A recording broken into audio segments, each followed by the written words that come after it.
वासुदेवाय। ओम नमो भगवते वासुदेवाय। ओम नमो भगवते वासुदेवाय। ओम नमो भगवते वासुदेवाय।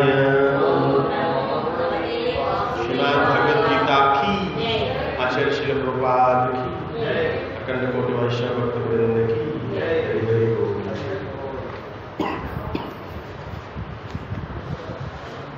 Third chapter 31, 32, 33, 34। థర్డ్ చాప్టర్ పేరేంటి? తెలీదా? అంటే ఫస్ట్ క్లాస్ కర్మయోగం పేరేంటి? కర్మయోగం. థర్డ్ చాప్టర్లో 31 శ్లోకం. ఏ మే మతం నిత్యం,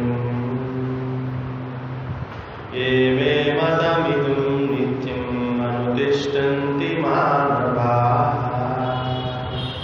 శ్రద్ధావంతో అనసూయంతో ముచ్యంతే అపి కర్మభిః. నా ఆజ్ఞలను అనుసరించి తమ కర్మలను నిర్వహించుచు శ్రద్ధతో ఈ ఉపదేశమును అసూయరాహిత్యులై అనుసరించేవారు కామ్యకర్మ బంధముల నుండి విడువడరు. నా ఆజ్ఞలను అనుసరించి తమ కర్మలను నిర్వహించుచు శ్రద్ధతో ఈ ఉపదేశమును అసూయరాహితులై అనుసరించేవారు కామ్యకర్మ బంధముల నుండి విడిపడతారు. 32. ఏ త్వాతభాభ్యసూయంతో నానుతిష్టంతి మే మతం సర్వజ్ఞాన విమూఢం స్థాన్ విద్ధి నష్టం నా చేతసః. కానీ అసూయతో ఎవరు ఈ ఉపదేశములను మన్నింపురో అనుసరింపురో అట్టి వారిని జ్ఞాన విహీనులుగాను మూఢులుగాను పరిపూర్ణత్వమును పొందు యత్నములో భ్రష్టులుగాను భావింపబడదు.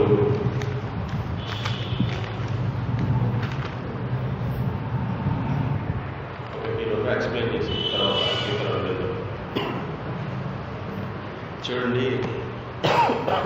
Very simple, very simple. భగవంతుడు ఎంత క్లియర్గా చెప్తున్నారంటే మనం అర్థం చేసుకోవడం కష్టంగా ఉంది, కానీ ఆయన చెప్పే వర్డ్స్ అన్ని చాలా సింపుల్గా బాగుంటుంది. నా ఆజ్ఞలను అనుసరించి, అర్జునకి ఎంత క్లియర్గా చెప్తున్నారు. నా ఆజ్ఞలను అనుసరించి తమ కర్మలను నిర్వహించుచు, అంటే ఎక్కడ ఏ సందర్భంలో కూడా కృష్ణ అన్ని విడిచిపెట్టేమని ఎక్కడ చెప్పలే. ఎవడన్నా చెప్పాడు అంటే ఆ వర్డ్ కృష్ణుడు చెప్పాడు అన్ని విడిచిపెట్టేమని, ఆ చెప్పే వేదాంతం అంతా శుష్క వేదాంతం. ఎక్కడ చెప్పలే భగవంతుడు. భగవద్గీతలో ఎంటైర్ సినారియో అంతా వింటే ఎక్కడ చెప్పడు. కానీ అన్ని విడిచిపెట్టేయాలి, యూ కెన్ లెఫ్ట్ ఎవ్రీథింగ్, అన్ని బంధాలు అన్ని విడిచిపెట్టేమని చెప్పి లేదు, ఎక్కడ లేదు. ఇక్కడ క్లియర్ చెప్తారు. నా ఆజ్ఞలను అనుసరించి భగవంతుడు ఏదైతే ఇన్స్ట్రక్షన్స్ ఇచ్చారో ఆ ఇన్స్ట్రక్షన్స్తో యాక్షన్స్ చేస్తే నువ్వు బాధింపబడవు, చాలా హ్యాపీగా జీవిస్తాం, లైఫ్ని హ్యాపీగా లీడ్ చేస్తావు అన్నారు. ఆ ఇన్స్ట్రక్షన్స్ని మనం గుర్తుపెట్టుకోం. ప్రాబ్లం ఏంటంటే నీ జీవితం నువ్వు జీవిస్తావు కానీ ఇన్స్ట్రక్షన్స్ మాత్రం ఫాలో అవ్వవు. ఇప్పుడు మనం సడన్గా ఏదైనా వేరే కంట్రీ వెళ్ళాం.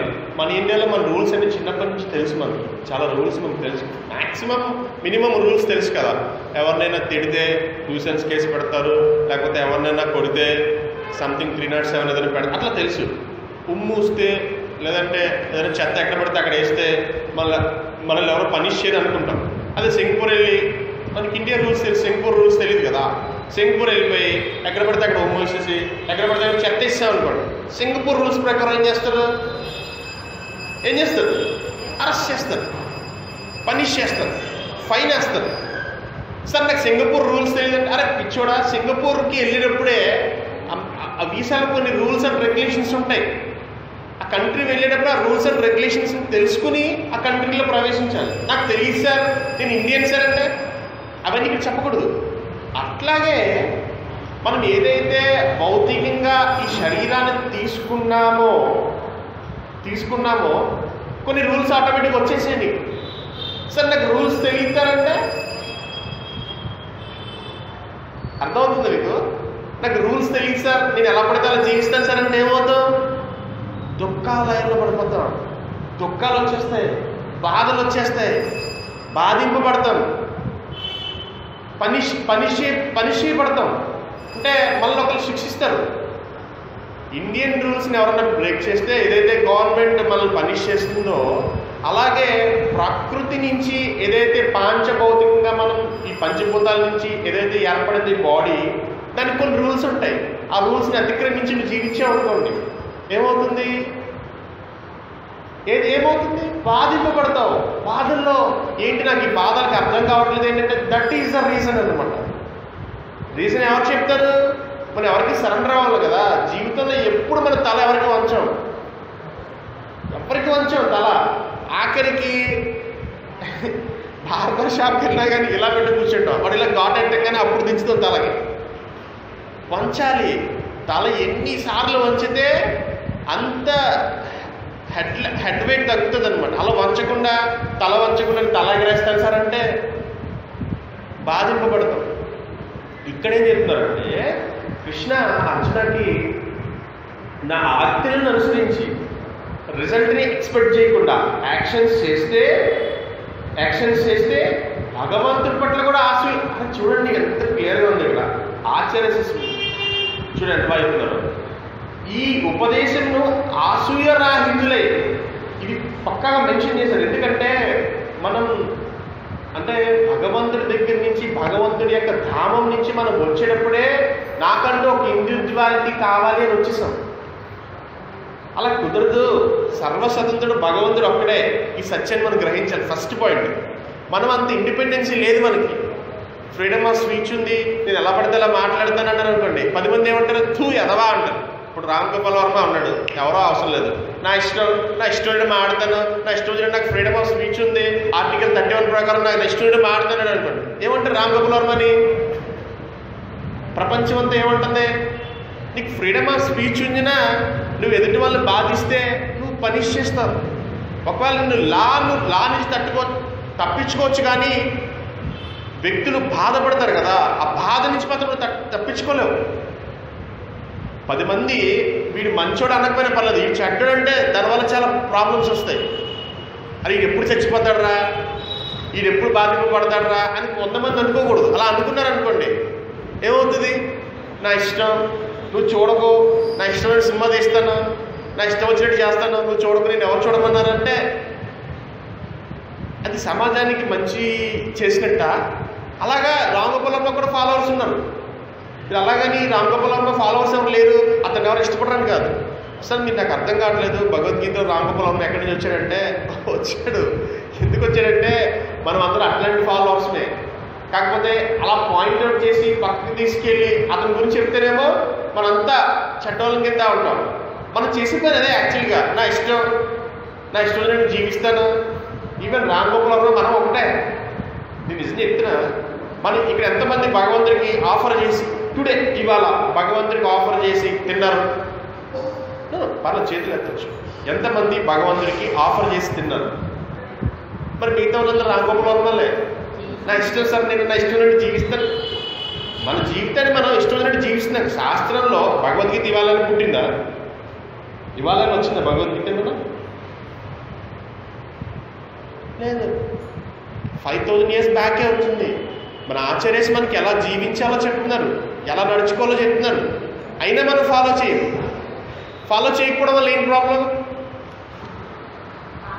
క్లియర్గా చెప్తున్నారు భగవంతుడు.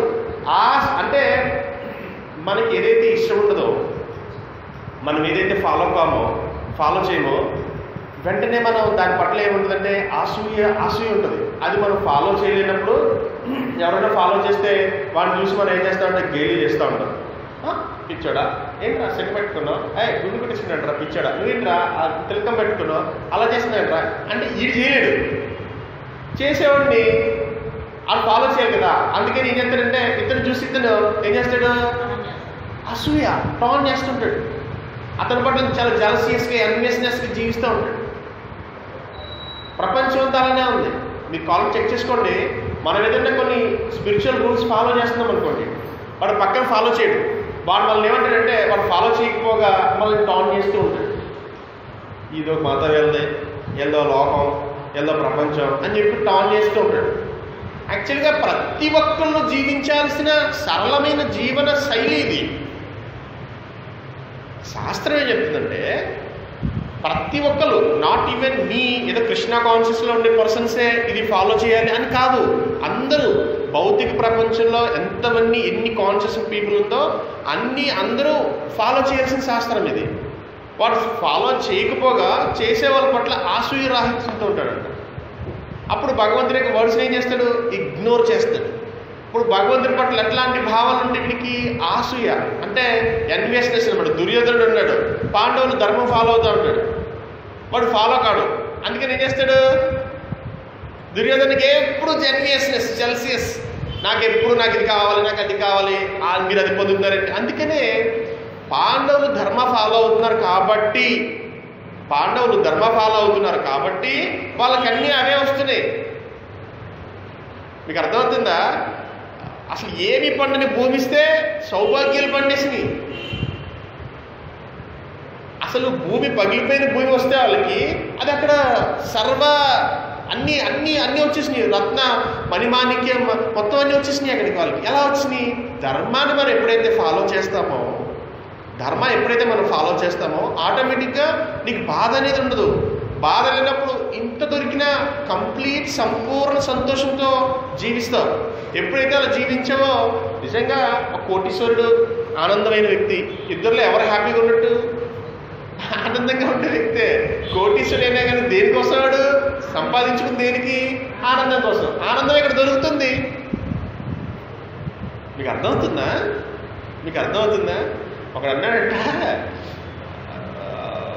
ఒక తండ్రి పిల్లలు బాగా చదివిస్తున్నాడంట.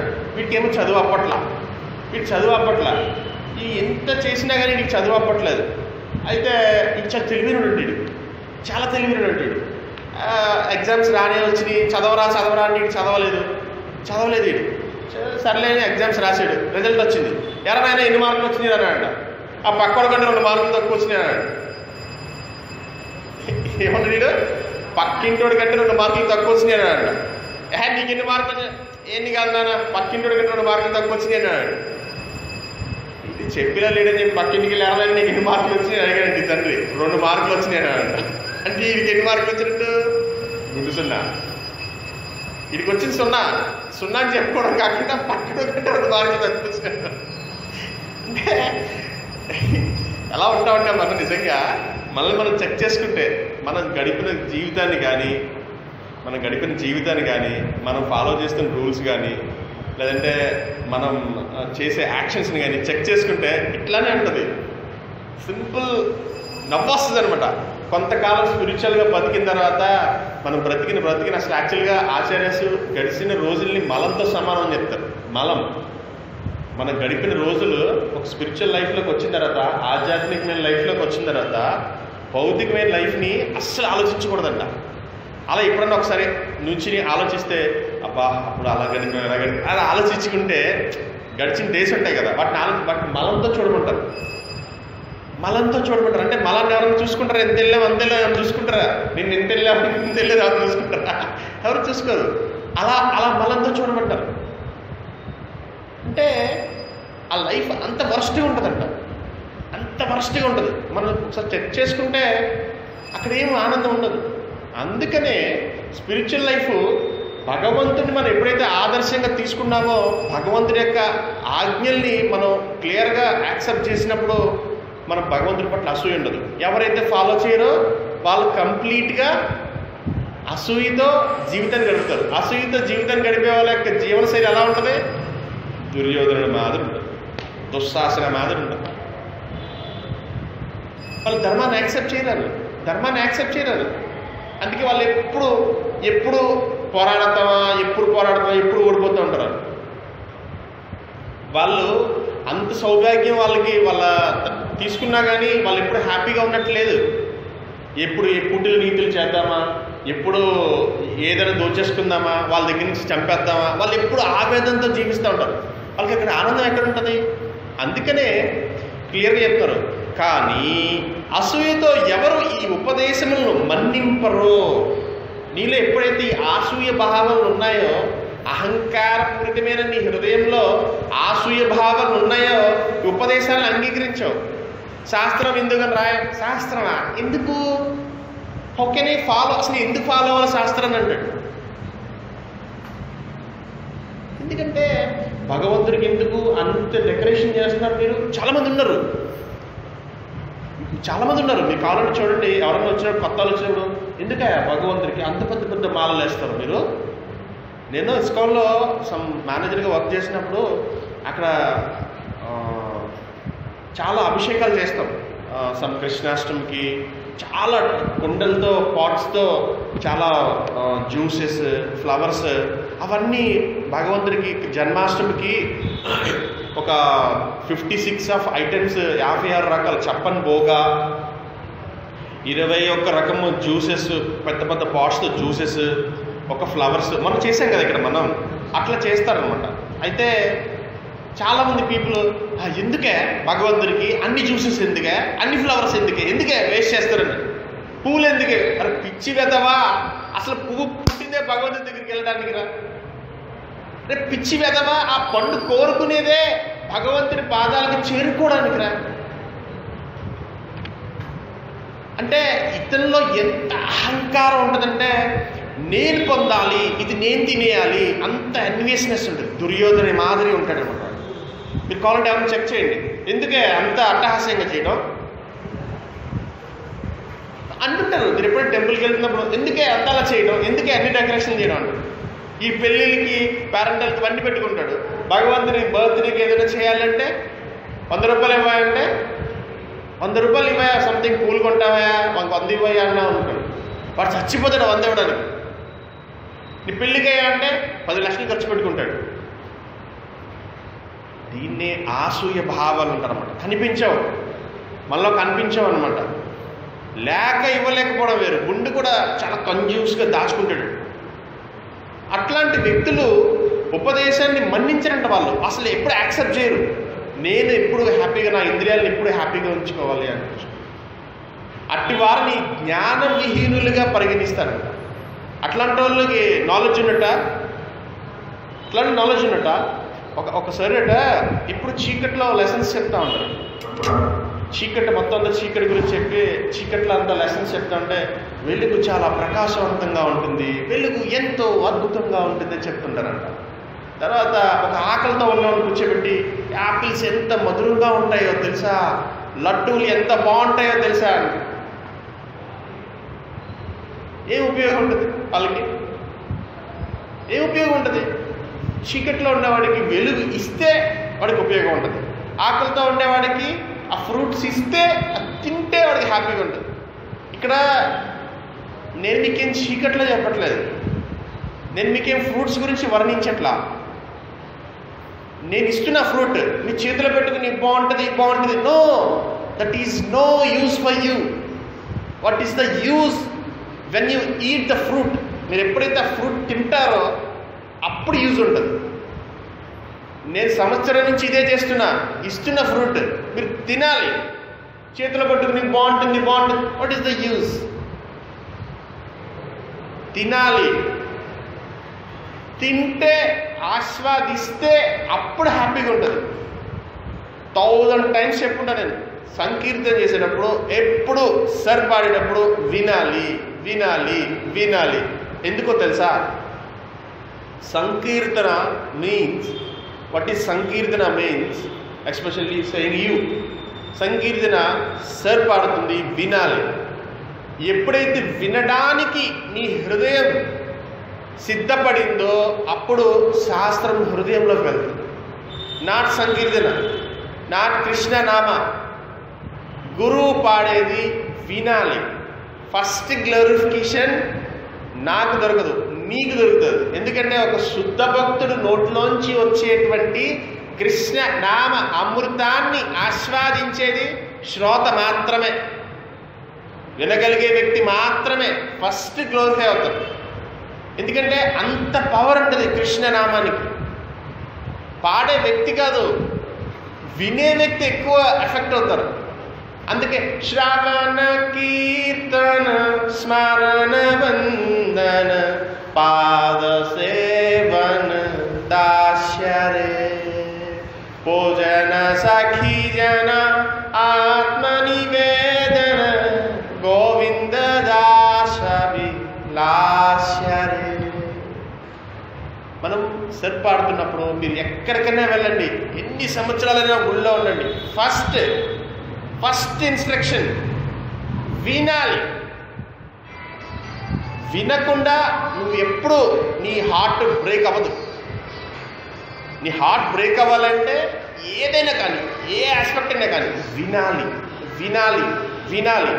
ఇది నీ మొట్టమొదటి లెసన్. ఇది వింటేనే మీ హార్ట్ బ్రేక్ అవుతుంది. అప్పుడు మీరు క్లాస్కి వెళ్ళినా లేకపోతే సొసైటీలోకి వెళ్ళినా మీరు సక్సెస్ అవ్వాలన్నా ఫస్ట్ వినాలి. ఎదుటి వ్యక్తి చెప్పేది విన్నప్పుడే అతను ఏం చెప్తున్నాడో అతను భావనలు ఏంటో అర్థం అవుతుంది. లేకపోతే మీకు ఎప్పటికీ అర్థం కాదు. ఎందుకంటే మనకి ఆ లక్షణమే ఉండదు, వినే లక్షణమే ఉండదు. ఒక గొప్ప టీచర్ గ్రేట్ లిజనర్ అయి ఉండాలి. ఒక ప్రీచర్ ఫస్ట్ వినగలగాలి. అతను బాగా వింటేనే బాగా చెప్పగలుగుతాడు. అర్థమైందా? బాగా వినగలిగితే బాగా చెప్పగలుగుతాడు అన్నమాట. బాగా వినలేకపోతే చెప్పలేడు.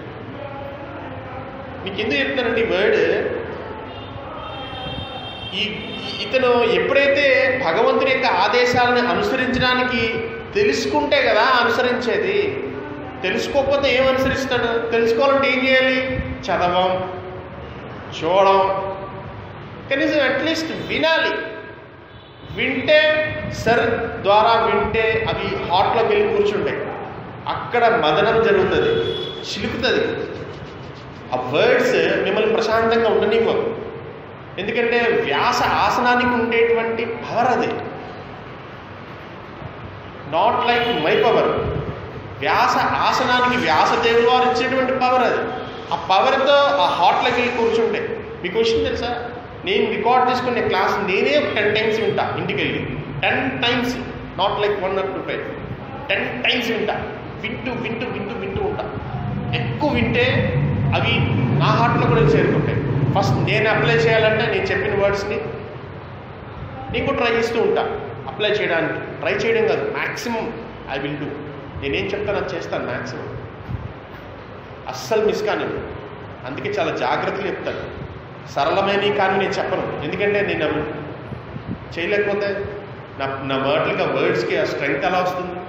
అందుకే నేను చాలా జాగ్రత్తగా మాట్లాడతాను. నేను మాట్లాడడం చాలా కేర్ఫుల్గా మాట్లాడతాను. అందుకనే ప్రీచర్ కంటే ముందు ఫస్ట్ మీరు చాలా ఎఫెక్ట్ అవుతారు. చాలా జాగ్రత్తగా 1 year నుంచి ఎక్స్ప్లెయిన్ చేస్తున్నాను మీకు శాస్త్రం.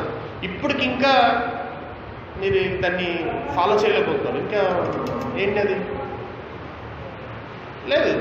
ముందు సీరియస్గా తీసుకోవాలి. భక్తి అంటే మీరు ఏదో జోయిల్గా ఏదో ఓకే నో, చాలా సీరియస్గా ఉండాలి. సీరియస్గా ఉన్నప్పుడు భగవంతుడి పట్ల మళ్ళా ఒకలాంటి బంధం ఏర్పడుతుంది. అప్పుడు మనం చేసేవి కానీ మనం చెందేవి కానీ మన యాక్షన్స్ కానీ మారిపోతూ ఉంటాయి. అప్పుడు జ్ఞానవిహీనులుగా ఉండం, విమూఢులుగా పరిగణింపబడం, పరిపూర్ణతను పొంది భ్రష్టులుగా మనం ఉండం.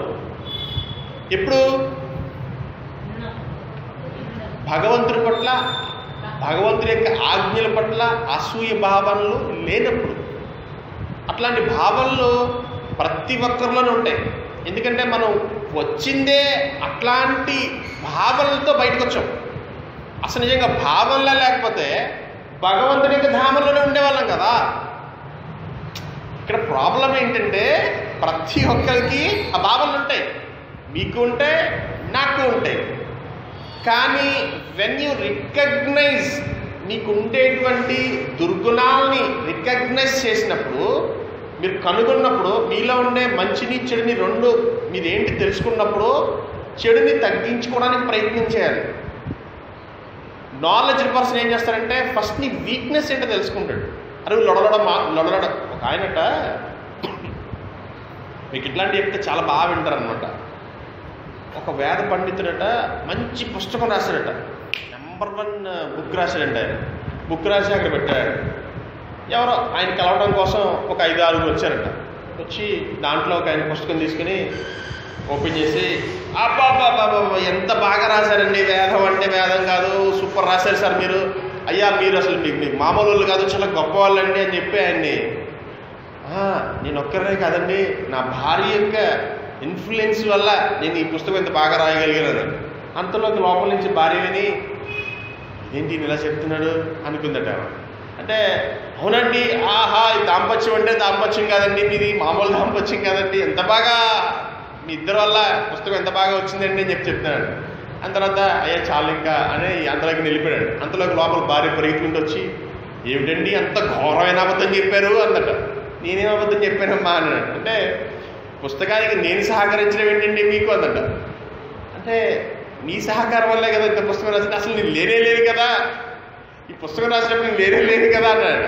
అవునమ్మా నువ్వు లేకపోవడం వల్లే పుస్తకం ఇంత బాగా వచ్చిందన్నాడంట. నువ్వు పుట్టింటికి వెళ్ళావు కదా, అప్పుడు పుస్తకం రాశాను, అందుకే పుస్తకం ఇంత బాగా వచ్చిందన్నాడు. అంటే ఉన్నంతసేపు ఇప్పుడు లొడడా ఆగుతూ ఉంటుంది, ఇంకేమి లోపల పోనివ్వదు అనమాట. ఇవి ఎప్పుడైతే ఇంటికి వెళ్ళిందో అప్పుడు పుస్తకం బాగా వచ్చింది. అంటే అర్థం చేసుకోవాల్సింది ఏంటంటే శాస్త్రాన్ని గుడుగుడు కాదు, ఫాలో చేయాలి. శాస్త్రం అంటే వినేసి ఈ చెవితో వినేసి చెవితో వదిలేసి వెళ్ళిపోవడం కాదు. వెన్ యూ అప్లై, చెప్పిన ఒక్క వర్డ్ అయినా సరే అప్లై చేయాలి. అంటే మనం అసలు నిజంగా మనకు అసూయ భావం లేకపోతే భగవంతుడి ధామంలోనే ఉండేవాళ్ళం, అసలు వచ్చేవాళ్ళమే కాదు. నాకు స్వతంత్రత కావాలి, నాకు నా బుడ్డిలు నాకు ఇవ్వండి, నా వంటనే వండుకుంటాను, నా బాధనే పడతాను, స్వామి నీతోనే పడలేను అని వచ్చేసాం ఇక్కడికి. అవన్నీ వేసినేస్తూనే వచ్చాం ఇక్కడికి. వచ్చినప్పుడు ఏం చేయాలి? వచ్చినప్పుడు ఏం చేయాలి? దోమలు కొడతా ఉన్నాయి, బాధలు వస్తూ ఉన్నాయి, భార్య కొడతా ఉంది, భర్త కొడతా ఉన్నాడు, బాధలు బంధులు అన్నీ. స్వామి నన్ను తీసుకెళ్ళిపో అంటున్నాం. మళ్ళీ అక్కడికి వెళ్ళి అదే పని చేస్తాం. మళ్ళీ నీకు పెద్ద దండలా, నాకు లేవా, నాకు మళ్ళీ నువ్వు వద్దని మళ్ళీ వచ్చేస్తావా? అప్పుడు సింపుల్గా భగవంతుడు, నాయన నువ్వు ఒక నాటకం వేయి, ఒక భర్త నాటకం ఉంది ఒకటి వేస్తావా, నీకు ఎంత ఉంటుంది, నీకు దండలు వస్తే బాగుంటుంది, నీకు కూడా భర్త నాటకం ఉంది వేస్తావా, లేదంటే భార్య నాటకం ఉంది వేస్తావా, బాగుంటుంది, ఒక 70 సంవత్సరాలు చాలా బాగుంటుందయా, ఈ నాటకం వేసుకో బాగుంటుంది అంట. సరే ఓకే ఆ దండలు ఉంటాయి, నాకు దండలు ఉంటాయా?